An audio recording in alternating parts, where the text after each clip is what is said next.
All right. Welcome, everybody. Wanted to introduce you to today's guest.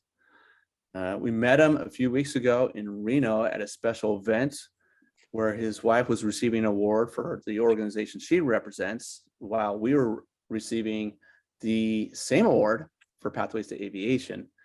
And we struck up a conversation. He showed an interest in what we were doing, and so we invited him to come to our show today to talk about all that he does in his career. It's a little bit different than who we typically bring on, but Justin's amazing and he has a story, and we wanted to bring him on. So Justin, as we do with all of our guests, obviously welcome to Pathways to Aviation. And we want you to go through your career journey, how it is you got your spark. How did you achieve where you are today, and what are you doing today? And then if you have any advice for a high school student, a college student, or anybody who's looking to either enter into the career world or advance in it. So what I'm going to do is I'm going to mute out and just leave it to you. All so right. Welcome. Hey, thank you, Pete. I appreciate this. It's a wonderful opportunity. I love the organization, everything I've gotten to learn about it. For everybody that's online that hears this later on the video, this is the organization you need to be a part of and start listening to, because the stuff that you're learning here is universal, regardless if it's the civilian sector, if it's the military sector. It's amazing, the parallels. So take it to heart, write it down, put it away, and practice it on a daily basis. I think you'll go far. So again, thank you, Pete. Joe, appreciate you letting me be on here. It was wonderful. I got to work with Pete and Joe and talk to them about some of the things going forward. Like I said, I fell in love with the organization instantly. Like Pete said, some of my I guess the way that we came on, typically you have aviation folks that are on here, and unfortunately, I'm not an aviator. We can't all be perfect is what I tell people, but that's okay. But I have a love of aviation. I don't know if you can see in the background, I got airplanes all over the place.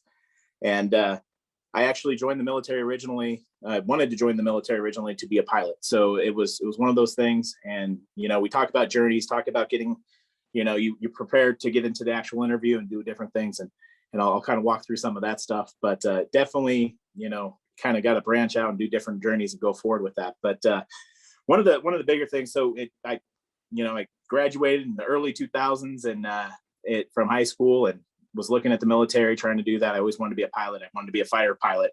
Had an F-18 Hornet poster in my room, and every day I woke up ready to do that.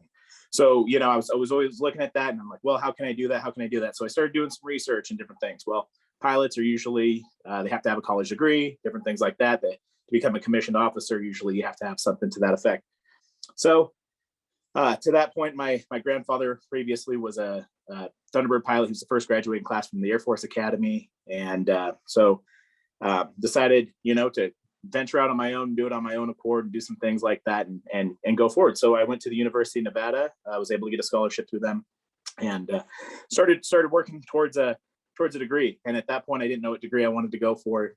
I had my eyes set on being a pilot eventually. And after trial and error and going through all the classes, some classes I liked, some classes I didn't, but it's all part of the journey with getting your college degree.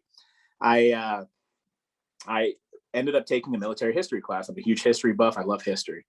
And the actual professor for the military history class is Lieutenant Colonel Scott Marriott. He's retired now, but at the time I was starting to look at being a pilot, and I was kind of getting, a little frustrated with college. I didn't know what to do. If I wanted to get out, just join the military. Well, you can also be a pilot as a warrant officer, and you only need, half the credits. You don't need to have a full degree. You just need to have an associate's to go be a warrant officer. So I went and talked to him, and I said, hey, sir, what do you think about me possibly, going warrant officer? And his ears perked up, and he goes, well, what do you think about becoming a commissioned officer? And I said, well, sir, yeah, that's something I've always wanted to do. Little did I know he was actually the professor of military science there, who ran the ROTC program. And so in 2008, I ended up actually signing up to go to basic training, did all that fun stuff, Fort Knox. And if anybody's been to Fort Knox in the middle of summer, it is a interesting time. It's very hot, very humid, and tornadoes going through all the time. So, but it's part of the journey, as we always talk about. So that's really good. Finished that at that point, came back and decided to continue with my ROTC portion. I did my MS2, MS3, MS4 year, and then graduated in 2011. And so commissioned in 2011, got to go forward with that. And as I mentioned previously, I wanted to be a pilot. So I did all the legwork. I talked to everybody. I wanted to be a pilot. I had the interviews. I did the flight physicals. I had to take the test to actually be good. Everybody gave me the thumbs up. And I was so what we have to do is up at Fort Lewis in Washington, right at the end of after the training, that's a big culminating training event that they have for everybody that gets all these future commissioned officers future commissioned officers to get together and make sure that they're ready to actually be officers and lead people. But what's really neat is they do kind of like a career fair at the very end of that. And sitting there talking to aviation, I'm good to go. I'm still going to go aviation, no problem. And I move over to what is we call it the signal. So communications. I'm a communications officer, and what ended up happening with that was, they started talking to me and they go, so in signal, we work with satellites and communications and different things. And I told them I want to be a pilot, and they say, our satellites are way higher, than most of those airplanes can travel. So, it's really interesting with that. That was part of their job interview. They got me because of that. And I said, dang, you're right. Okay. And I forgot to mention, I had gone through basic ground school. I did all that in 2003. I made it through all of that. So like I said, I still have a passion for aviation. Eventually one day I hope to get back into it, at least on the civilian side, and just enjoy flying. But yeah, so at that point I was sitting there and they said, well, how about you go signal? So I started asking some questions about it, and I realized, I really like technology too, and working with that. So and that's what I do now. Is I'm a communications officer. I ended up commissioning as a communications officer, and that wasn't without its interviews as well. So you have to interview to become an officer, but then I also had to interview to be, to branch signal. We don't call them interviews per se in the military. We call them boards. So you sit on a board and different things like that. And Pete's absolutely right. Sometimes it's one. Sometimes I've had up to 10 people on there, and that can be a bit intimidating. But it's also a lot easier to start pulling some of that stuff from different people, because you can look at, it gives you a lot more ammo to be able to fire back questions and ask different things. So definitely take that to heart. Yeah. So moving forward, since I commissioned, you commissioned as a second lieutenant. Currently I'm a major. I promoted just recently, well, about a year ago now at this point in time. So I'm the executive officer for 422nd Expeditionary Signal Battalion out here in Reno, Nevada. And I'm also the AO. So that means I'm also full-time with the Nevada National Guard. And what that means is there's a very small amount of people that are active duty that go forward and do stuff on the National Guard side as full-time active duty. They call those AGRs, Active Guard Reservists. And so I'm lucky. I love it. I get to manage a battalion of up to 600 people, sometimes up to 1,000, depending on different areas. Still not flying planes. I know it's unfortunate, but at least I get some leadership skills out of it and do some of those things. Some of the things I've been able to do since getting in there, you get to travel the world. So I'm sure everybody's seen that they do talk about traveling the world, and it's true. So I got to spend an entire year in East Africa, and throughout there, that's one of the largest area of operations in the entire world to be able to go to. And so I was able to visit multiple countries throughout there, including Burundi, which is widely considered one of the, most impoverished countries in the world, and got to speak with people out there and do some of those things, which if I wasn't doing something to this effect, I would have never been able to go out there. And it's one of those things that, I'm thankful every day that I get to do it, but and it's part of the journey, right? So, I didn't go be a pilot. I might have flown over some of those countries, but I actually get to embed myself in some of those countries and talk to them and different things like that. So yeah, it's really been a great journey. I was able to be the commander for that deployment that went to East Africa, got to take 46 people over there and literally for a year live there and live out in Djibouti and a couple different areas out there, and really work with some of the local populace as well as some of the foreign militaries that are out there, including France. It's pretty interesting, the amount of people. And again, the stuff that you're learning here is universal. It goes country to country. It doesn't matter. And some of these things, talking with your hands and smiling and doing those things, it's universal. Whatever country you're in, if you can smile, that usually breaks up the tension regardless. If they don't know English, that's okay, because it's just showing that you're willing to connect and do those type of things. So yeah, so like I said, currently I'm doing this, and one of the other things, I'm actually the task force commander for the Northern Nevada COVID task force going forward, and so we've been doing a lot of the COVID response. A lot of my soldiers have been working that, making sure things are going. So we're juggling a lot of things all the time. We got a lot of stuff at all hours of the day. We got wildfires that we're dealing with, all the other fun things that are going forward. But yeah, it's been a phenomenal journey. I love it, and some of the bigger things that you can do, you don't have to go in to become an officer. You don't have to do those things. You don't have to be an NCO, or you don't have to go in to college to go start doing these things. And in regards to aviation specifically, there are so many different fields out there that you can work on. You can be a mechanic, you can be a load master, you can be a crew chief, you can be a pilot, you can be a navigator. In fact, I was just talking to a bunch of navigators today about some things. So yeah, it's an amazing journey. I highly recommend it. And, I'm a little biased, obviously, because I'm wearing the uniform right now, but I do highly recommend an option in the military. And then there's two different ways you can go. You can go active duty, which is great. And they'll move you out to different places in the country and whatever bases that you're going to be assigned to. And then there's the National Guard. And the reason I'm passionate about the National Guard is because I get to help my local community. So, and it doesn't matter, if you're Nevada National Guardsman, you help the local community. I get to work with these guys here on a daily basis, and it's my community members, north and south. I go down to Las Vegas often and get to work throughout Nevada and get to talk about that. But it doesn't matter. It doesn't change with different states or different regions that you're in. And that's what's really neat about the Nevada National Guard and the National Guard in general is I get to, do some domestic response stuff. I get to help with COVID task force or wildland fires or evacuations. We did flooding stuff previously. But the biggest thing is they also prepare us to go deploy overseas and do those things that a lot of the active duty guys do. So it can be some days challenging and some days a little bit tougher than most, but it's always rewarding. And the fact that I can be pushed anywhere in the world is pretty amazing thing, and also still help my neighbor over here as well. So hopefully that answered some of your questions there, Pete. I don't know if there's any other questions out there. It's a lot to process, I know, and I talk a little bit quicker, but I also know everybody else has lives. So I guess I can open it up to any questions that we have. I have a question and a comment. First of all, if you want to ever get back into flying into the civilian world, you got an instructor right here, so you can always reach out. A deal. All right. Also, can you explain one more time what it is your job again exactly? It's communications, and I might be getting this confused with like space work. My dad was in the Air Force and he worked with satellites and stuff, so I may be getting it confused, but are you like in the dark room all day looking at like top secret type of stuff, or can you kind of explain it again? Absolutely. You know what? I appreciate that. I can definitely elaborate a little bit more. So as a communications officer, we do line of sight communication. We do satellite communications.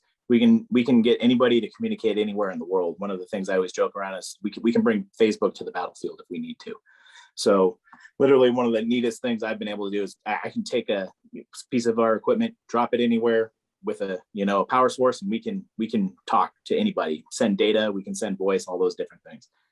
In regards, as you can tell, I'm not sitting in a dark room right now. This is actually my office, so I'm not always in the dark rooms. There are times where we can be in the dark room, so we get a little bit of everything at that point in time. So that's the biggest thing I get to do is really work the communication side of things. We make sure that a lot of the systems that are heavily reliant on data now, a lot of rockets, different things like that. A lot of our weapon systems are relying on communication. So we need to make sure that stuff is up at any given time. And we're able to provide that what is called tactically. So we can actually take that out to anywhere away from, the plug-in Cat5 cable that you have that you can plug right into your computer, different things, or the Wi-Fi that you have within your home. We can take that anywhere. We can hop on a plane and make something work wherever we're needed at that point in time. And we can usually provide, our battalion in itself is able to handle up to division size amount of people, which is a very, very large amount of people at this point in time. So it's It truly is a very interesting thing in the communications field. And one of the things I did previously before actually commissioning or before coming over as an AGR, as an active duty person, I did this on the end day side, which is the part-time, 1 weekend a month, 2 weeks a year, those type of things. I was actually a network engineer at the University of Nevada. So I was able to do that, some of those things. And a lot of a lot of the things that we do in the military are actually transferable to the civilian sector as well. Did that answer your question? Yeah, that answered it very Excellent. well. But that kind of sounds like also, are you kind of helping, like, are you communicating with people who are deployed, or communicating with like pilots, or, you know, because I know in the Air Force, which is the route that I'm looking to take, there's some jobs there with communications, and even like the drones, which maybe has nothing to do with, but it sounds similar, where they're there to help as backup pretty much, you know? Absolutely. So you're absolutely right. So the Air Force has their own version of this as well. All the different branches of the military, so Navy, Air Force, Coast Guard, they all have signal officers, signal soldiers that go out there and provide the communications. And those weapon systems like the drones and different things like that, we communicate with the planes, we communicate with everything. We provide radio. We can provide radio, we can provide satellite links.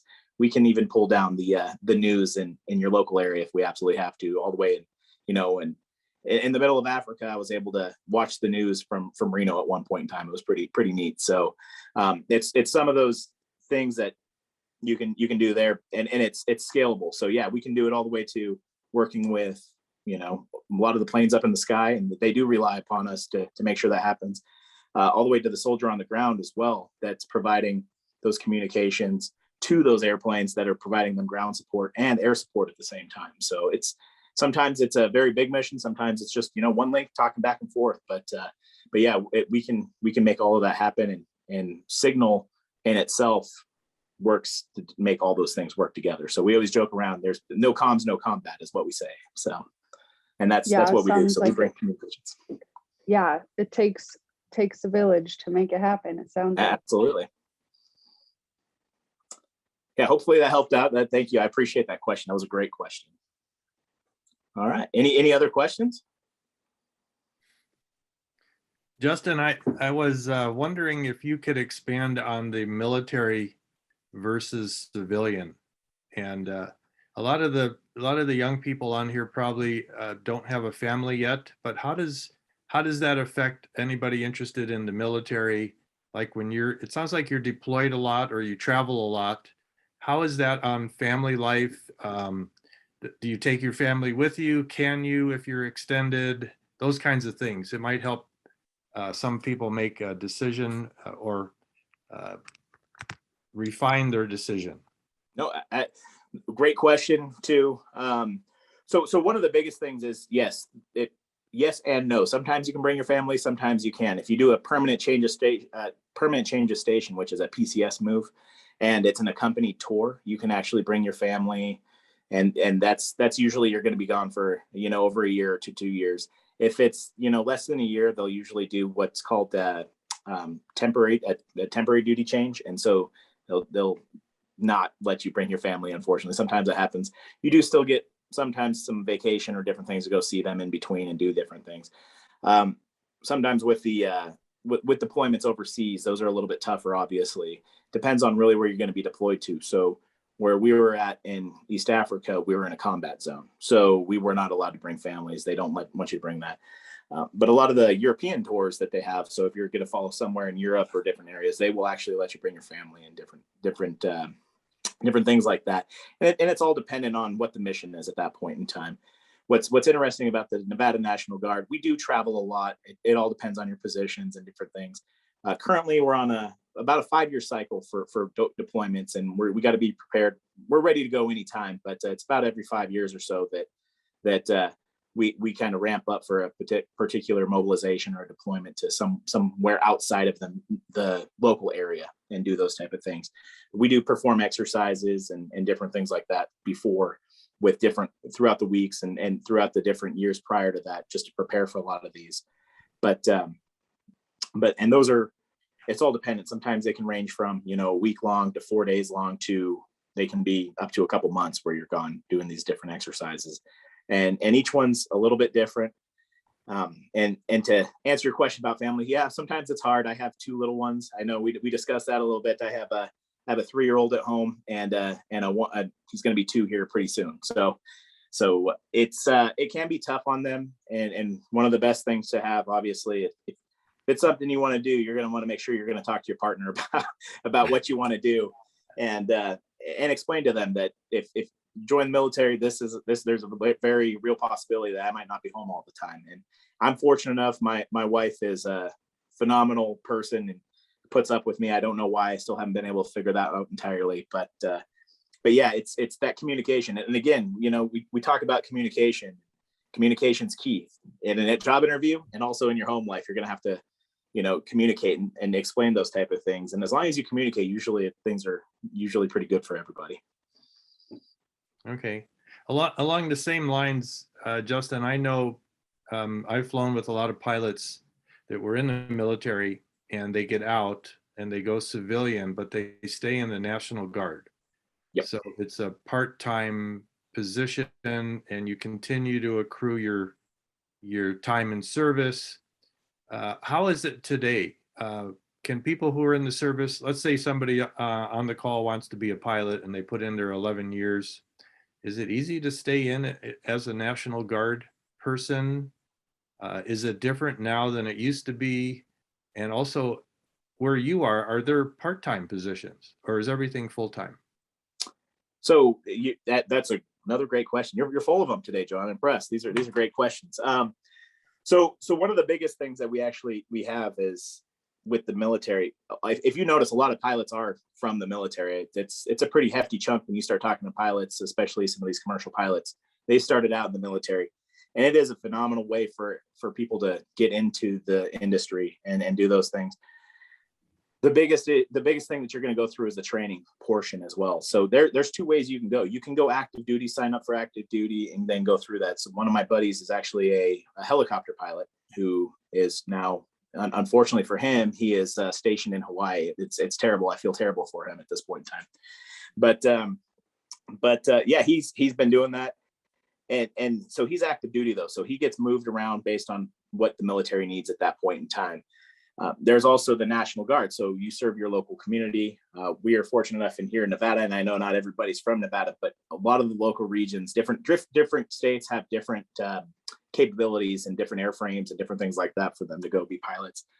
And absolutely, if you have somebody that's already got their pilot's license, you're going to be much better shoe in to be able to get into some of these positions that are going out there.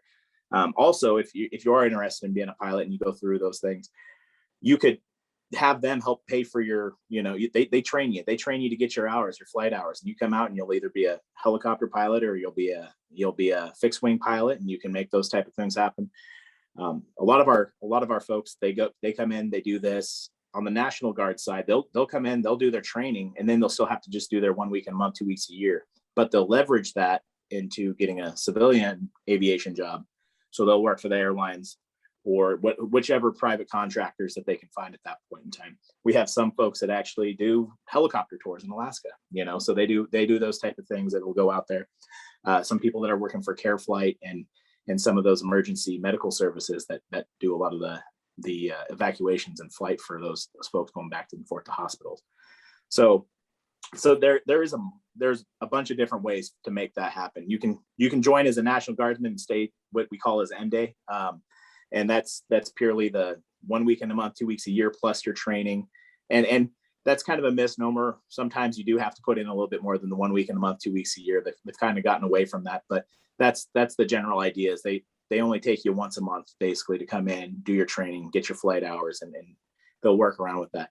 In the aviation sector, obviously it's a little bit different sometimes, especially on the military side, because there's a limited amount of airframes, but we also have all those pilots that need to keep up their hours to be able to maintain their credentials and do those different type of things. So sometimes it'll be a different type of weekend or it'll be a weekday, but they'll usually work with your schedule and make sure that everybody works out. Because a lot of our soldiers, like we're saying, and officers that are flying, they all have civilian jobs that are pilots outside, so they'll work around your schedules to make sure things work. Now, the caveat to that is if we do get a deployment or they need us, or the government calls us in for things, or an emergency such as these wildfires happen, you can be called in and what they call is being ordered to active duty. So, and you'll receive a nice little letter in the mail that says you have been ordered to active duty and you will be here at this time, and you don't have anything to say about it. So which is good, and that's part of the give back to the military is, yeah, there's a lot of great opportunities for it, but you're there for a purpose and there for a reason. So sometimes those reasons you're going to get called in for that active duty time, even if it's something you really don't want to do at that point in time. Great. Thanks, Justin. No problem. Good answers. Hey, thanks, Joe. All right. Any other questions? Okay. The one thing, if anybody's interested, this has been amazing. Thank you so much. No problem. I just one last thing I wanted to put out there, Pete, if you're good with that, is if anybody's interested, I know Pete has my contact information. You can definitely reach out to me and shoot me an email, different things like that. If I don't have the answer, or you prefer to talk to a pilot because I don't speak as much aviation, I try, but if not, I can definitely get you those answers and let you know. So that's an open invitation. Please reach out to me. If you have anybody interested in the military, please reach out to me. If just questions about any of it, I can find the right person. And the nice thing about the military is we're always hiring. So that's a fantastic thing. But I hope those answer your questions. And Pete, if you have anything else or anybody else has any questions, let me know. No, it looks like we're good. So I just want to thank you so much for coming on today. The information you shared was pretty awesome. Military, aviation or not, doesn't matter. It was incredible. So love your enthusiasm. Super love that you think highly of pathways to aviation. So just wanted to thank you very much for coming on today. And this is, like I said, it's amazing.